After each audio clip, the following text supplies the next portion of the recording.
Hello everyone. మనం ముందు వీడియోలో లోగో పీఎల్సీకి సంబంధించిన మోడల్ డీటెయిల్స్, దాని యొక్క బేస్ మాడ్యూల్స్ యొక్క టైప్స్, ఎక్స్పాన్షన్ మాడ్యూల్స్ యొక్క టైప్స్ మనం బ్రీఫ్‌గా నేర్చుకున్నాము. ఈ వీడియోలో మనం లోగో పీఎల్సీకి పవర్ సప్లై కనెక్ట్ చేసి, దాంట్లో ఉన్న ఆప్షన్స్ అన్నీ నేర్చుకుందాం. ఓకే. మనకి ఈ పీఎల్సీ అనేది 12 వోల్ట్స్ డీసీ పవర్ సప్లై గానీ, 24 వోల్ట్స్ డీసీ పవర్ సప్లై గానీ మనం కనెక్ట్ చేసుకోవచ్చు. ఇక్కడ చూస్తే గనక నేను red wire, green wire connect చేశాను. First screw, second screw. ఫస్ట్‌ది వచ్చి పాజిటివ్ సప్లై, రెండోది నెగెటివ్. నేను కనెక్ట్ చేసింది 12 volts DC power supply connect చేశాను. మనం ఇప్పుడు మన పీఎల్సీని పవర్ ఆన్ చేసుకుందాం. సో, నేను పవర్ సప్లై ఇప్పుడు ఆన్ చేశాను. మనకి లోగో పీఎల్సీ అనేది స్టార్ట్ అయింది. మీరు చూస్తే కనుక సమ్ డిఫాల్ట్ మెనూ ఆప్షన్స్ అనేవి ఇక్కడ డిస్‌ప్లే అయ్యాయి.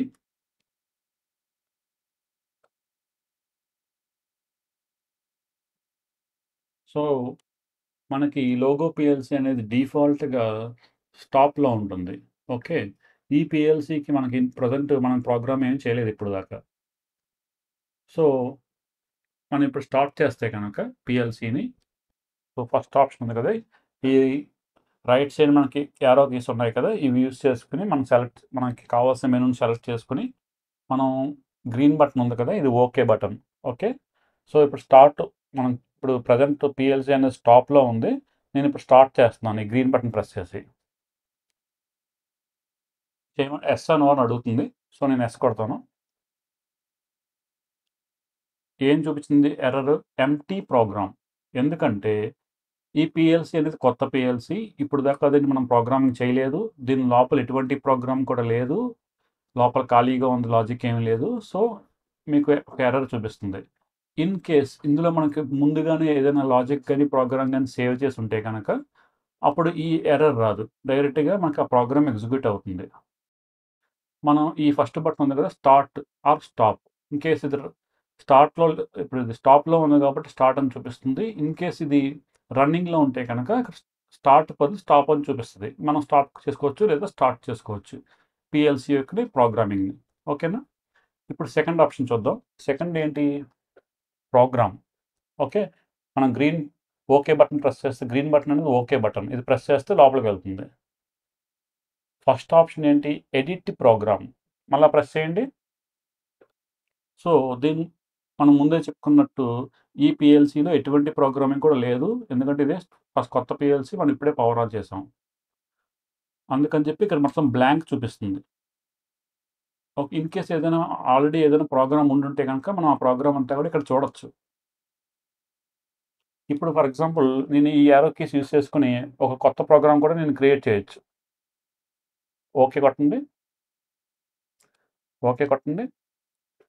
సో, ఒక ఫంక్షన్ బ్లాక్ అసైన్ చేసుకొని, దానికి ఇన్‌పుట్ సెలెక్ట్ చేసుకొని, అవుట్‌పుట్ సెలెక్ట్ చేసుకొని, మనం ఇక్కడ ప్రోగ్రామ్ అనేది క్రియేట్ చేసుకొని, దీన్ని మనం డౌన్‌లోడ్ చేసుకోవచ్చు ఈ పీఎల్సీలో. సాఫ్ట్‌వేర్ ఏమీ లేకుండా. అదొక ఆప్షన్. జనరల్‌గా సాఫ్ట్‌వేర్ కనెక్ట్ చేసుకొని, సాఫ్ట్‌వేర్‌లోనే మన ప్రోగ్రామ్ క్రియేట్ చేసుకొని డౌన్‌లోడ్ చేసుకుంటాం. ఎస్కేప్ అంటే బ్యాక్‌కెళ్తుంది. ఇంకోసారి ఎస్కేప్ కొడితే, ఇంకోసారి బ్యాక్‌కెళ్తుంది. సో, మనం మెనూకొచ్చేసాం. సో, రెండోది సెట్ పారామీటర్. ఇది ఓకే కొట్టండి. సెలెక్ట్ చేసి ఓకే. No parameters. ఎందుకంటే ప్రెజెంట్ మనకి దీని పీఎల్సీ లోపల ఎటువంటి ప్రోగ్రామ్ కూడా స్టోర్ అయ్యలేదు. అందుకని చెప్పి ఎటువంటి పారామీటర్స్ ఉండవు. పారామీటర్స్ అంటే ఏంటి? ఫర్ ఎగ్జాంపుల్ మనం కొన్ని కొన్ని ఫంక్షన్స్ యూజ్ చేస్తా ఉంటాం కదా! పీఎల్సీలో. టైమర్స్ అని, కౌంటర్స్ అని, టోటలైజర్స్ అని. ఓకే. కొన్ని కొన్ని కాన్స్టెంట్స్ ఉంటాయి. మనం కావాలంటే చేంజ్ చేసుకోవచ్చు. On delay, of delay, 5 seconds, 10 seconds ఇలా ఉంటాయి కదా! ఇన్ కేస్ మీరు టైమ్‌ని చేంజ్ చేసుకోవాలనుకుంటే గనక ఆ వాల్యూని చేంజ్ చేసుకోవచ్చు. మూడోది ప్రోగ్రామ్ పాస్వర్డ్. సో, మళ్ళా డౌన్ ప్రెస్ చేయండి. ఓకే కొట్టండి. మీ మనకున్న పీఎల్సీ ప్రోగ్రామ్‌కి మనం పాస్వర్డ్ సెట్ చేసుకోవచ్చు. అదేవిధంగా తీసేయొచ్చు కూడాను. ఇదేంటంటే సేఫ్టీ లేదా వేరే వాళ్ళకి ఎవరికీ యాక్సెస్ ఉండకుండా మన ప్రోగ్రామ్‌ని జాగ్రత్తగా చూసుకోవడం కోసం మనం జనరల్‌గా పాస్వర్డ్ ప్రొటెక్షన్ పెడతారు. పెట్టకపోతే ఏమవుద్ది? ఇన్ కేస్ ఎవరికి ఐడియా సిస్టమ్ ఐడియా లేని వాళ్ళు కానీ పిఎల్సి ఐడియా లేని వాళ్ళు కానీ పొరపాటున ప్రోగ్రామ్ అయినా ఆల్టర్ చేస్తే మనకి పిఎల్సి అనేది ప్రాపర్గా ఫంక్షనింగ్ అవ్వదు. అందుకని చెప్పి జనరల్గా ఇలాంటి వాటికి పాస్వర్డ్ ప్రొటెక్షన్స్ అనేవి పెడతారు. ఓకే, పాస్వర్డ్ ప్రొటెక్షన్ ఉంటేనే better. At the same time password protection పెట్టుకున్నప్పుడు ఖచ్చితంగా పాస్వర్డ్ అనేది మొత్తం అందరికీ షేర్ చేసి మీ డిపార్ట్మెంట్లో కానీ మీ యొక్క కంపెనీలో కానీ మీ రెస్పెక్ట్ టీమ్కి మొత్తం అందరికీ తెలియాలి. కొంతమంది ఏం చేస్తారంటే పాస్వర్డ్ పెడతారు, ఒకరి దగ్గరే ఉంటుంది, వాళ్ళు వెళ్ళిపోతారు, అప్పుడు బాగా ఇబ్బంది అయిపోతుంది. సో పాస్వర్డ్ అనేది కంపల్సరీ మీ దగ్గర సేవ్ అయి ఉండాలి విడిగా మీ డేటాబేస్లో. నెక్స్ట్ వచ్చి ప్రోగ్రామ్ నేమ్. మనం ప్రోగ్రామింగ్ చేస్తాం కదా, దానికి రెస్పెక్ట్ నేమ్ ఇచ్చుకోవచ్చు. For example sugar factory, chocolate factory, లేదా మీ రెస్పెక్ట్ మీ యొక్క ఆ రెస్పెక్ట్ ప్రోగ్రామ్ ఈ పిఎల్సి దేనికి వాడుతున్నారో ఆ ప్రోగ్రామ్ నేమ్ విడిగా పెట్టుకోవచ్చు, ఒక ఏరియా నేమ్ కానీ. Okay, like that. నెక్స్ట్ ఏంటి, క్లియర్ ప్రోగ్రామ్. ఓకే కొట్టండి. ఇదేంటంటే మీ పిఎల్సీలో కనుక ఆల్రెడీ ఏదైనా ప్రోగ్రామ్ ఉండుంటే కనుక దాన్ని మొత్తం డిలీట్ చేసేస్తుంది. ఓకే, ఇప్పుడు మన పిఎల్సీలో ఆల్రెడీ ఏ ప్రోగ్రాము లేదు, బట్ మనం డిలీట్ చేసేయచ్చు, మొత్తం మళ్ళీ ఎంటీ చేసేయచ్చు. ఓకే కొట్టండి. Clearing the program. ఏదైనా ప్రోగ్రామ్ ఉంటే మొత్తం డిలీట్ అయిపోద్ది.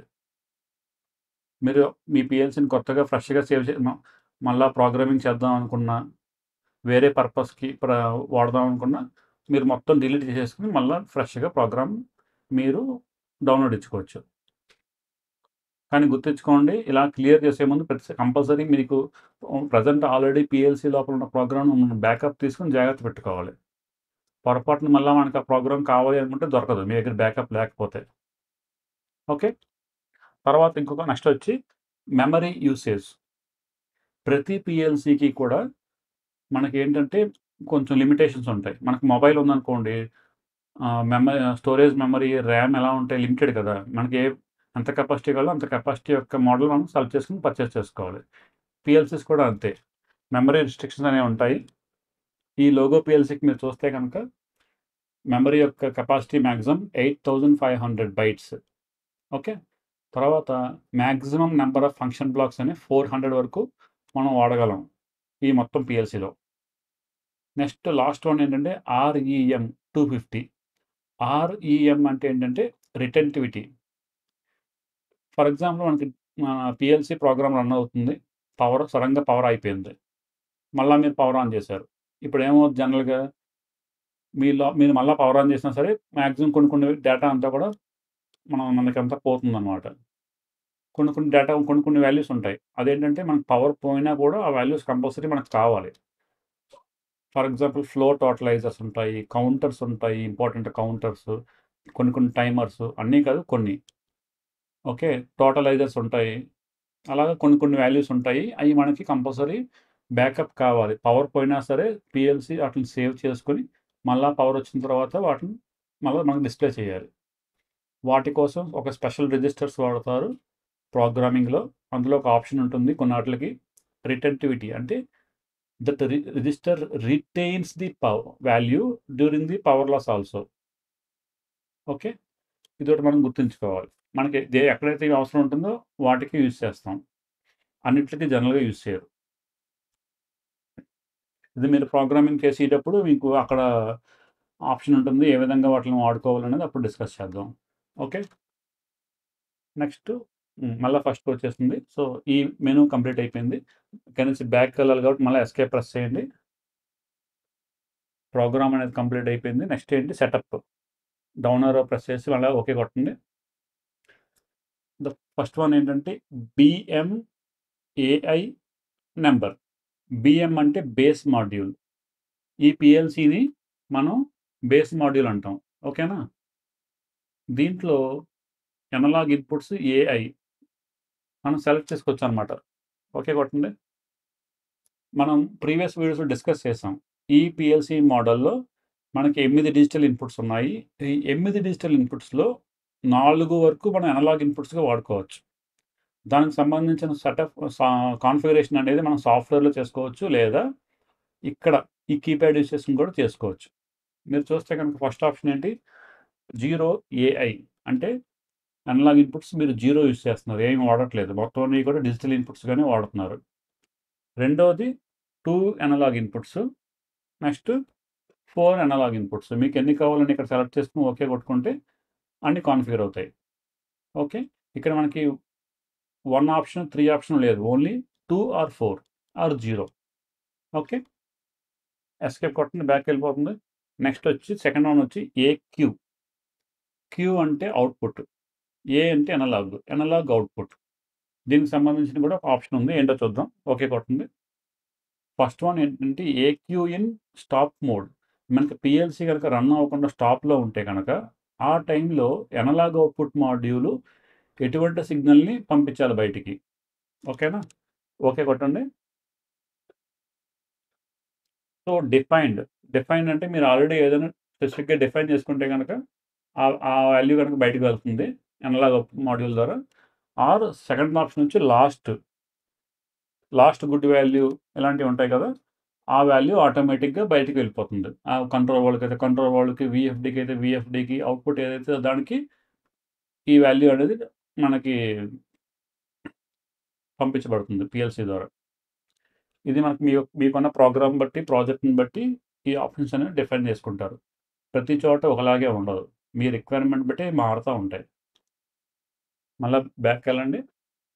నెక్స్ట్ వచ్చి పవర్ ఆన్ డిలే. ఓకే కొట్టండి. పవర్ ఆన్ డిలే అంటే ఏంటంటే మనకి పిఎల్సి అనేది మీరు పవర్ ఆన్ చేయగానే, ఇందాక మీరు చూస్తే కనుక నేను పవర్ ఆన్ చేయగానే ఇమీడియట్గా స్టార్ట్ అయిపోయింది. ఓకే. ఇక్కడ కనుక మీరు డిలే పెట్టుకుంటే, ఫర్ ఎగ్జాంపుల్ ఒక 5 సెకండ్స్ పెట్టారనుకోండి, మీరు పవర్ ఆన్ చేసిన తర్వాత ఒక 5 సెకండ్స్ తర్వాత మన పిఎల్సి అనేది ఆన్ అవుద్ది. కొన్ని అప్లికేషన్స్లో ఏంటంటే కమ్యూనికేషన్స్ ఇలాంటి చోట్ల ఏంటంటే మీరు సింక్ అవ్వడం కోసం కానీ వేరే పర్పస్కి కానీ ఒక్కోసారి డిలే చేసుకోవాల్సి వస్తుంది. అప్పుడు వాడతారు. జనరల్గా అవసరం లేదు, ఎప్పుడో కానీ రిక్వైర్మెంట్ ఉండదు. ఓకే. Next message configuration. ఇది ఏంటంటే మనకి డిస్ప్లే సెట్టింగ్ సంబంధించింది. ఇది మనం రెస్పెక్ట్ ప్రోగ్రామింగ్లో నేర్చుకుందాం. నెక్స్ట్ వచ్చి స్టార్ట్ స్క్రీన్. మనకి పిఎల్సి స్టార్ట్ అవ్వగానే ఒక స్క్రీన్ వస్తుంది కదా, పిఎల్సి మనం రన్ చేస్తున్న ఓన్లీ పవర్ ఆన్ చేసిన తర్వాత క్లాక్ కావాలా, ఇన్పుట్ డిఐ కావాలా, మెనూ కావాలంటే ఈ సిగ్నల్స్ అనేవి మనం బై డిఫాల్ట్ అక్కడ డిస్ప్లే చేయొచ్చు. ఇక్కడ మనం సెలెక్ట్ చేసుకుంటే అవి డిస్ప్లే అవుతాయి. Next clock. ఈ పిఎల్సి చూసుకుంటే కనుక ఇది ఆర్సిఈ మోడల్ కదా. ఇందులో సి అంటే క్లాక్, ఇంటిగ్రేటెడ్ క్లాక్. దీని ఇన్బిల్ట్ క్లాక్ ఉందన్నమాట. సో దానికి సంబంధించిన ఆప్షన్స్ ఇవి. ఎన్టీపీ అంటే మీరు ఒక జీపీఎస్ కనెక్షన్ కానీ ఇవి కానీ కనెక్ట్ చేసుకుని దాని ద్వారా సీమెన్స్ యొక్క టైంని మనం అప్డేట్ చేసుకోవచ్చు. ఓకే.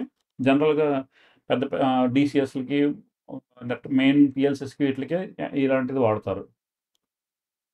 సో టైం అనేది ఎప్పుడు కూడా చేంజ్ అవ్వదు, కరెక్ట్గా సింక్ అయి ఉంటుంది. Set clock. మీరు మీ పిఎల్సి యొక్క డేట్ని, టైంని దీని ద్వారా మార్చుకోవచ్చు. ఓకే. ఇన్ కేస్ మీకు పిఎల్సి అంత తప్పు చూపిస్తుంది అనుకోండి, లేదా మీ టైం జోన్ వేరే అనుకోండి, దీన్ని యూజ్ చేసుకుని మీరు మళ్ళీ దాన్ని కాన్ఫిగర్ చేసుకోవచ్చు. నెక్స్ట్ వచ్చి టైం. ఇదేంటంటే మనకి డిఫరెంట్ టైం జోన్స్ ఉంటాయి కదా. ఇండియాలో అయితే ఒకలాగా, యూఎస్ అయితే ఒక టైం ఉంటుంది, యూకే అయితే ఒక టైం ఉంటుంది. సో డిఫరెంట్ టైమ్స్ ఆ జోన్స్ మనం ఇక్కడ సెలెక్ట్ చేసుకోవచ్చు మీ రెస్పెక్టివ్ రీజన్ ప్రకారం. ఓకే. క్లాక్ అయిపోయింది. నెక్స్ట్ ఏంటి, ఎల్సిడి. ఓకే కొట్టండి. ఎల్సిడి అంటే ఈ డిస్ప్లేకి సంబంధించిన కాంట్రాస్ట్, బ్యాక్ లైట్ మనం అడ్జస్ట్ చేసుకోవచ్చు, డిక్రీజ్ చేసుకోవచ్చు మీ యాజ్ పర్ మీ రిక్వైర్మెంట్ ప్రకారం. ఓకే. ఇదేమీ పెద్ద ఏం కాదు. నెక్స్ట్ వచ్చి మెనూ లాంగ్వేజ్. మనకి డిఫరెంట్ మెనూ లాంగ్వేజ్ అనేవి ఉంటాయి. మన యొక్క రీజన్ ప్రకారం మనకు కావాల్సిన లాంగ్వేజ్ అనేది ఇక్కడ సెలెక్ట్ చేసుకోవచ్చు. Next factory reset. మీకు మొబైల్స్లో వీటిలో ఫ్యాక్టరీ రీసెట్ ఉంటుంది కదా, అది యూజ్ చేస్తే ఏమవుద్ది, మొత్తం మీ పిఎల్సీలో డేటా అంతా కంప్లీట్గా ఎరేజ్ అయిపోయి మీరు కొన్నప్పుడు ఏ విధంగా అయితే మనకి డేటా అంతా ఉంటుందో, డేటా అంటే బయట డిఫాల్ట్ సెట్టింగ్స్ డిఫాల్ట్ ఉంటుంది కదా, ఆ స్టేజ్కి వెళ్ళిపోతుంది, మొత్తం క్లియర్ అయిపోతుంది, రీసెట్ అయిపోతుంది. ఓకే. నెక్స్ట్ వచ్చి నెట్వర్క్. ఇది బాగా ఇంపార్టెంట్ అయిన మెనూ మనకి. మీరు ఎప్పుడైతే మీ పిఎల్సీని మీరు సాఫ్ట్వేర్ కనెక్ట్ చేసుకుని ప్రోగ్రామింగ్ చేసుకుందాం అనుకుంటారో మనకి నెట్వర్క్ ఆప్షన్స్ అనేవి కావాలి, ఇంపార్టెంట్ అనమాట. ఓకే. ఓకే కొట్టండి. ఇందులో కనుక మీకు ఐపీ అడ్రస్ అనేవి ఉంటాయి. ఇది మనకి లోపలికి వెళ్ళండి. ఓకే కొట్టండి. సో, ఇక్కడ మనకి 3 అడ్రెస్‌లున్నాయి. ఒకటేమో ఐపీ అడ్రెస్, ఇంకోటి సబ్‌నెట్ మాస్క్, ఇంకోటి గేట్‌వే.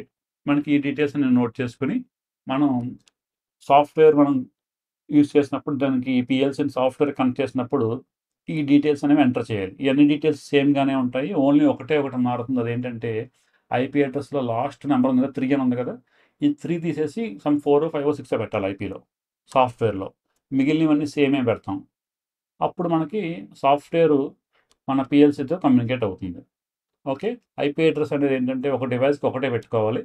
మీరు ఫర్ ఎగ్జాంపుల్ మన లోగో పీఎల్‌సీలో ఇక్కడ మీరు చూస్తే గనక 3 వాడాం. అవునా? పీఎల్‌సీకి నంబర్ 3 వాడాం. సో, దీనికి మీరు 3 వాడేసారు కాబట్టి, మీ సాఫ్ట్‌వేర్‌కి 4, 5, 6 ఇంకోటేదో పెట్టుకోవాలి. ఓకేనా? అంతే, మిగిలినంతా సేమ్. మనం నెక్స్ట్ వీడియోలో డిస్కస్ చేద్దాం.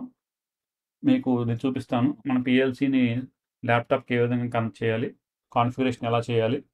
మనం ఎలా కమ్యూనికేట్ చేయాలి? ఓకే. బ్యాక్‌కి వెళ్ళండి. సెకండ్ ఆప్షన్ వచ్చి మాస్టర్, స్లేవ్. మనం లోగోని మాస్టర్ గాను, స్లేవ్ గాను యూజ్ చేసుకోవచ్చు. ఇది మనం ఇన్ డీటెయిల్‌గా నెక్స్ట్ అప్‌కమింగ్ వీడియోస్‌లో నేర్చుకుందాం. Next diagnostics. ఓకే. డయాగ్నోస్టిక్స్ అంటే మనకు ఆల్రెడీ ప్రెజెంట్ అన్ని ట్రాన్స్మిటర్స్‌లోను, అన్ని ఇన్‌స్ట్రుమెంట్స్‌లోను, మీకు టీవీస్‌లోను అంటే డయాగ్నోస్టిక్స్ ఉంటుంది. అది రన్ చేస్తే గనక అది బై డిఫాల్ట్ కొన్ని కొన్ని బేసిక్ చెక్స్ అన్ని చేసి, ఏదైనా ఇష్యూస్ ఉన్నాయా, ఇష్యూస్ లేవా అనేది మనకి చెక్ చేసి చెప్పుద్ది. ఫర్ ఎగ్జాంపుల్ మన సాఫ్ట్‌వేర్‌లోకి వెళ్తే గనక డేటా కనెక్షన్. ప్రెజెంట్ అయితే మనకి పీఎల్‌సీకి ఎటువంటి కనెక్షన్స్, ఎటువంటి డేటా కనెక్ట్ చేయలేదు. మీరు దీన్ని చెక్ చేయమని చెప్పామనుకోండి, ఏం చెప్పుద్ది? డయాగ్నోస్టిక్ నెట్వర్క్ ఎర్రర్ వచ్చింది. చెక్ కేబుల్ అంది. ఎందుకంటే మనం ఎటువంటి దీనికి పీఎల్‌సీకి పవర్ సప్లై తప్ప ప్రెజెంట్ ఏది కనెక్ట్ చేయలేదు. ఓకే. అందుకని చెప్పి ఇది ఎర్రర్ చూపిస్తుంది. నెక్స్ట్ ఎఫ్ఎం వెర్షన్ అంటే ఫర్మ్‌వేర్ వెర్షన్ అన్నమాట. ఇది ఏంటంటే పీఎల్‌సీకి సంబంధించిన సాఫ్ట్‌వేర్ ఇది. దీనికి కావాలంటే అప్డేట్స్ అవైలబిలిటీ ఉంటే చేసుకోవచ్చు. బట్ అంటిల్ అన్లెస్ దాన్ని మనం డిస్టర్బ్ చేయకుండా ఉంటేనే బెటర్. నెక్స్ట్ వచ్చి హార్డ్‌వేర్. ఓకే కొట్టండి. First Ethernet. మనం ప్రెజెంట్ ఈ పీఎల్‌సీకి ఏమైనా ఈథర్నెట్ కేబుల్ కనెక్ట్ చేసామా? ఈథర్నెట్ కేబుల్ ఇక్కడ ఉంటది. ఏం కనెక్ట్ చేయలేదు. సో, ఓకే కొడదాం. మనకేం చూపించాలి? ఎర్రర్ చూపించాలి. ఎందుకంటే కనెక్షన్ లేదు కాబట్టి. ఎర్రర్ చూపిస్తుంది కనెక్షన్ లేదు కాబట్టి. బ్యాక్‌కి వెళ్ళండి. Second memory card. ఇందులో ఇక్కడ ఇది మెమరీ కార్డ్ స్లాట్. ఇందులో ప్రెజెంట్ ఈ మెమరీ కార్డ్ ఏమి పెట్టలేదు. సో, మీకు మళ్ళా చెక్ గనుక మనం రన్ చేస్తే గనుక మనకి ఎర్రర్ చూపిస్తది. ఇన్ కేస్ మెమరీ కార్డ్ ఉంటే గనుక ఎర్రర్ చూపించదు. ఓకే. చూడండి, మెమరీ కార్డ్ ఎర్రర్ చూపిస్తుంది. Back. Next EM status, expansion module status. Okay. మీరు ఫస్ట్ చూస్తే గనుక నో ఈఎం. ఈ పీఎల్‌సీకి ఎటువంటి ఎక్స్‌పాన్షన్ మాడ్యూల్స్ కనెక్ట్ చేయలేదు. అవును, కనెక్ట్ చేయలేదు. నెక్స్ట్ ఈ పీఎల్‌సీలో ఎన్ని ఐఓస్ ఉన్నాయి? డిజిటల్ ఇన్‌పుట్స్ 8 ఉన్నాయి. 8. Number of outputs, digital outputs ఎన్ని ఉన్నాయి? 4. ఇందాక కనుక మీకు గుర్తుంటే గనక ఫస్ట్ మెనూలో మనం నంబర్ ఆఫ్ అనలాగ్ ఇన్‌పుట్స్ ఎన్ని సెలెక్ట్ చేసాం? 2 సెలెక్టే ఉంది. అందుకని చెప్పి 2 చూపిస్తుంది ఇక్కడ. అనలాగ్ అవుట్‌పుట్స్ దీంట్లో లేవు, 0. మీకు అనలాగ్ అవుట్‌పుట్స్ కావాలనుకుంటే గనుక ఇక్కడ ఒక ఎక్స్‌పాన్షన్ మాడ్యూల్ అనేది కనెక్ట్ చేసుకోవాలి ఈ పీఎల్‌సీకి. అప్పుడు దీనికి అనలాగ్ అవుట్‌పుట్స్ వస్తాయి. బ్యాక్. MAC address. ప్రతి పీఎల్‌సీకి కూడా ఒక అడ్రెస్ ఉంటుంది. ఆ అడ్రెస్ మనం చూసుకోవాలనుకుంటే ఇది. మీ పీఎల్‌సీని మనం నెట్వర్క్‌లో కనెక్ట్ చేసినప్పుడు ఒక్కోసారి ఇది మనకి అవసరం పడతా ఉంటది. మ్యాక్ అడ్రెస్ అనేది. టూల్స్‌లోకి వెళ్తే గనక ఇది ఈవెంట్స్ సంబంధించింది. నెక్స్ట్ మీరు మన పీఎల్‌సీ గనక నెట్వర్క్‌లో ఉంటే గనక మనం దీన్ని పింగ్ చేయొచ్చు. ఐపీస్‌ని పింగ్ చేయొచ్చు. ఫర్ ఎగ్జాంపుల్ నేను దీనికి ఎటువంటి నెట్వర్క్ కేబుల్ కనెక్ట్ చేయలేదు. ఇప్పుడు పింగ్ చేస్తే గనుక ఎర్రర్ వస్తది. ఎందుకని? కేబుల్ కనెక్ట్ అవ్వకుండా దీనికి పింగ్ చేస్తే ఎటువంటి డేటా రాదు. So, it is pinging. కానీ ఎర్రర్ వస్తది. ఎర్రర్. ఎందుకంటే కేబుల్ లేదు కాబట్టి. Next cloud. ఈ పీఎల్‌సీని మనం క్లౌడ్‌కి కనెక్ట్ చేయొచ్చు. మన డేటా అంతా కూడా ఎక్స్‌పోర్ట్ చేసుకోవచ్చు. ఇవన్నీ చేసుకోవచ్చు. ఇది మనం నెక్స్ట్ వీడియోస్‌లో డిస్కస్ చేద్దాం. బ్యాక్. ఈమెయిల్. అదే విధంగా మనం ఈమెయిల్ కూడా కాన్ఫిగర్ చేసుకోవచ్చు. ఓకేనా? సో, మనకి ఈమెయిల్స్ అనేవి ఆటోమేటిక్‌గా సెండ్ అవుతా ఉంటాయి. ఫస్ట్ ఎస్ఎంటీపీ అంటే ఏంటంటే ఈమెయిల్కి సంబంధించిన కాన్ఫిగరేషన్స్ అన్నీ ఉంటాయి. ఆ కాన్ఫిగరేషన్స్ అన్నీ చేస్తాం. దాని తర్వాత దానికి సంబంధించిన లాగ్స్. ఓకే. అంతే. లాస్ట్ ఆప్షన్ వచ్చి కార్డ్‌లోకి వెళ్ళండి. మీరు ఫస్ట్ ఏంటి సేవ్ ప్రోగ్రామ్ టు కార్డ్ అంటే మన పిఎల్సిలో ఉన్న ప్రోగ్రామ్ ఉంటుంది కదా, అది మెమరీ కార్డ్లోకి సేవ్ అవుద్ది. మీరు ఏదైనా బ్యాకప్ తీసుకోవాలనుకుంటే కనుక మెమరీ కార్డ్ ఇన్స్టాల్ చేసి ఇది కొడితే కనుక మన పిఎల్సిలో ఉన్న ప్రోగ్రామ్ అంతా కూడా మెమరీ కార్డ్లోకి వెళ్ళిపోద్ది. ఓకే, అది సేవ్. అది రెండోది లోడ్ అంటే మన మెమరీ కార్డ్లో ఉన్న ప్రోగ్రామ్ ఉంటుంది కదా, అది మొత్తం కూడా పిఎల్సిలోకి డౌన్లోడ్ అయిపోద్ది. ఓకే. మూడోది కాపీ ప్రొటెక్ట్. మన పిఎల్సిలో ఒక సాఫ్ట్‌వేర్ ప్రోగ్రామ్ ఉంటుంది కదా, పిఎల్సి లాజిక్ ఉంటుంది కదా, అది ఎవరో కూడా ఇలాగ మెమరీ కార్డ్ పెట్టేసి ఆప్షన్ ద్వారా కాపీ చేసుకోకుండా ఉండడం కోసం ఇది పెడతారనమాట. పెద్ద పెద్ద ఇండస్ట్రీస్‌లో వాటిలో ఏంటంటే జనరల్‌గా ప్రొటెక్షన్స్ అన్నీ కూడా ఆన్‌లో ఉంటాయి. ఓకేనా? సో, ఎవరు పడితే వాళ్ళు ఆహ్, కా బ్యా పర్మిషన్స్ గట్టా లేకుండా లాజిక్స్ అన్నిటిని కాపీ చేయకుండా పెడతా ఉంటారు. ఓకే. ఇవన్నీ ఆప్షనల్. మీ కంపెనీలో ఏమైనా పాలిసీ ఉంటే గనక అది ఫాలో అవుతారు. లేదా ఫాలో అవ్వరు. మీరు గనక కంపల్సరీ బ్యాకప్స్ పెట్టుకోవాలి. సో, ఇది మన లోగో పిఎల్సికి సంబంధించిన మెనూలో ఉన్న ఆప్షన్స్ అన్నీ గూడా. నెక్స్ట్ వీడియోలో మనం ఈ వైరింగ్ ఎలా చేయాలి, డిజిటల్ ఇన్పుట్స్ వైరింగ్ ఎలా ఉంటుంది, డిజిటల్ అవుట్పుట్స్ వైరింగ్ ఎలా ఉంటది, అనలాగ్ ఇన్పుట్స్ వైరింగ్ ఎలా ఉంటది, ఇవన్నీ డిస్కస్ చేద్దాం. చేసిన తర్వాత మన ల్యాప్‌టాప్‌కి సాఫ్ట్‌వేర్‌కి ఎలా కనెక్ట్ చేయాలి, పిఎల్సిని ఏ విధంగా డౌన్లోడ్ చేయాలి, ఏ విధంగా ప్రోగ్రామింగ్ చేయాలి అన్నీ కూడా నేర్చుకుందాం. Thank you.